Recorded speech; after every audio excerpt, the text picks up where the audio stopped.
अपने बच्चों के ब्राइट फ्यूचर के लिए आज ही ज्वाइन कीजिए घेटा ट्यूटोरियल। जल्दी कीजिए क्योंकि 1 अप्रैल से समर क्लासेस शुरू हो रहे हैं। घेटा tutorials, IDSMT layout, above RDCC bank, opposite to Apollo pharmacy, IB road, Raichur. Contact number है 8073625762। नाज़रीन अदब टीवी में आप तमाम का खैर मकदम है। बीजेपी में टिकटों की तकसीम को लेकर रियासत भर में जगह जगह बगावतें देखने में नजर आ रही हैं। हल्का पार्लिमान रायचूर भी इससे जुदा नहीं है। हल्का पार्लिमान रायचूर में भी बीजेपी टिकट की तकसीम को लेकर बगावत देखने में आ रही है।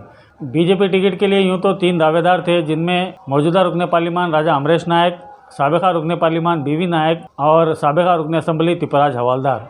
लेकिन इनमें 2 मजबूत दावेदार समझे जा रहे थे। एक तो राजा अमरेश्वर नायक और दूसरे बीवी नायक। बीवी नायक को बड़ी उम्मीद थी कि उन्हें टिकट मिलेगी, लेकिन उनके बजाय पार्टी ने मौजूदा रुकने पार्लिमान राजा अमरेश्वर नायक को टिकट देना मुनासिब समझा और उन्हें टिकट दी गई, जिस पर बीवी नायक के चाहने वाले भड़क उठे। यहाँ तक कि खुद बीवी नायक ने भी बगावत का तेवर अपनाया। उन्होंने ये इल्ज़ाम आयद किया कि मैच फिक्सिंग हो चुका है और कुछ उनके साथ रहने वाले दुश्मनों ने ही उनके साथ धोखा किया है। आज बीवी नायक धोखा और दुहाई दे रहे हैं, लेकिन बीवी नायक को इस बात का अंदाज़ा शायद अब लग चुका होगा कि किसी को धोखा देने से उसको किस कदर तकलीफ होती है। साबिक़ में जब वो कांग्रेस में थे तो गुज़िश्ता मरतबा असम्बली इंतखाबात के दौरान कई मुस्लिम कायदीन को उन्होंने टिकट दिलाने का वादा किया था, जिनमें मुजीबुद्दीन से लेकर असलम पाशा, अब्दुल करीम और रज़ाक उस्ताद और दीगर कई ऐसे मुस्लिम कायदीन शामिल थे, जिनको बीवी नायक से बड़ी उम्मीद थी कि वो उनके नाम की सिफारिश करेंगे और उन्हें असम्बली टिकट मिलेगी। लेकिन असम्बली इंतखाबात से आइन क़ब्ल अपनी मानवी की टिकट के लालच में उन्होंने कांग्रेस छोड़कर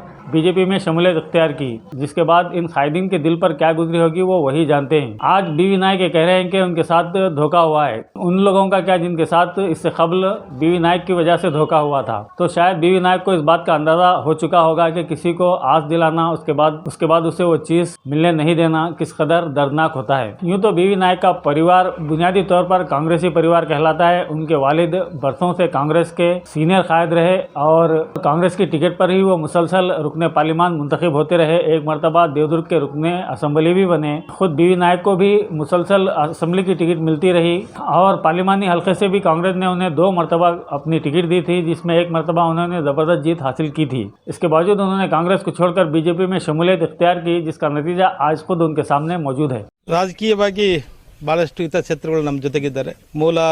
ಮುಂಚೆ ಇರುವಂಥ ಕಾಂಗ್ರೆಸ್ ಪಕ್ಷದಲ್ಲೂ ಸಹ ರಾಜಕೀಯವಾಗಿ ನಮ್ಮನ್ನು ಮುಗಿಸಲಿಕ್ಕೆ ಒಂದು ಷಡ್ಯಂತ್ರ ಇತ್ತು. ಅದು ಮುಂದುವರೆದ ಭಾಗವಾಗಿ ಇವತ್ತು ಈ ಕ್ಷೇತ್ರದ ಏನು ಪಕ್ಷದ ಅಭ್ಯರ್ಥಿಗಳ ತೀರ್ಮಾನ ನೋಡಿದರೆ ಎಲ್ಲೂ ಒಂದು ಕಡೆ ಮ್ಯಾಚ್ ಫಿಕ್ಸಿಂಗ್ ಆಗಿದೆ ಅಂತ ನನ್ನ ಭಾವನೆ ಬರ್ತಾ ಇದೆ. ಯಾವ ಜನರ ಭಾವನೆಗಳನ್ನು, ಕಾರ್ಯಕರ್ತ ಭಾವನೆಗಳನ್ನು ಗೌರವಿಸಬೇಕಾಗಿತ್ತು, ಅದಕ್ಕೆ ಸ್ಪಂದಿಸಬೇಕಾಗಿತ್ತು ಪಕ್ಷ, ಅದು ಸ್ಪಂದಿಸಿಲ್ಲ ಎಂಬ ಭಾವನೆ ನನಗೆ ಬಂದಿದೆ. ನನಗೆ ಸ್ವಲ್ಪ ನಿರಾಸೆ ಆಗಿದೆ. TV camera sales and service installation के लिए कांटेक्ट कीजिए सैयद मलिक अहमद SMA कैमरा।